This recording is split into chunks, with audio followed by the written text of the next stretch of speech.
Մոսկվա մրցանակաբաշխությունն է եւ մեզ տեղավորել են Արարատ Խայաթ հյուրանոցում։ Ինձ ու Սաֆարյանի նույն սենյակում։ Ես դες պատմում եմ 15 տարվա բան։ Չգիտեմ ոնց են ընտրել, որ ես ու Սաֆարյանը պետք է իրար հետ լինենք։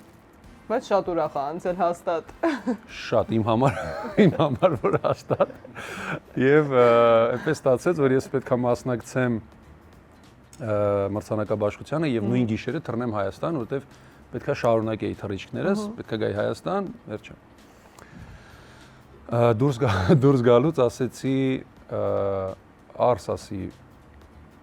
հանգարց բան չմոռանաս, առավոտվա կողմ էր։ Չէ, ապեր, չէ, նորմալ է, բան։ Ու ես թռա։ Անցնում է որոշ ժամանակ, մի 4 օր,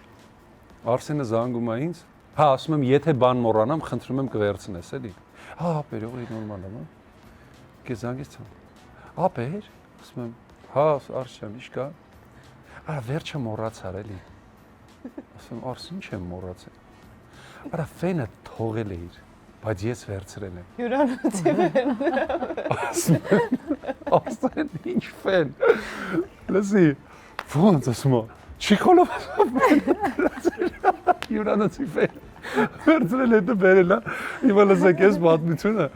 երևի ինչ-որ իրար ձենձնած ես պատմում են ինչ-որ տեղեր, գալի հասնում է վերսիա մեզ, լսեք, որ Արսենը մեզ նորից գալիս ուրիշն է պատմում, նույն պատմությունը, խաբար չլինի, որ Քո հետ է։ մենք ենք դա, բայց չիմացակ, ես Արսենը գնում է Մոսկվա, հյուրանոցի պատից ֆենը քանդում է, բերում է հետը Հայաստան, Հայկական տարբերակ։ հա, լիզնա։ չի եղել։ Դες չի, այսինքն այն մարդը, որ պատմում է այդ որ քանդել է, երբևիցե չի տեսել հյուրանոցի սենյակ, որտեղ ֆենը քանդել չի, ուղղակի դրած է։ Էդ էլ են խորացել էլի։ Ու Արսենը որ հյուրանոցի ֆենը համարել էր իմը։ Արս ջան։ Արս ջան։ Մերսի հիշողությունների համար։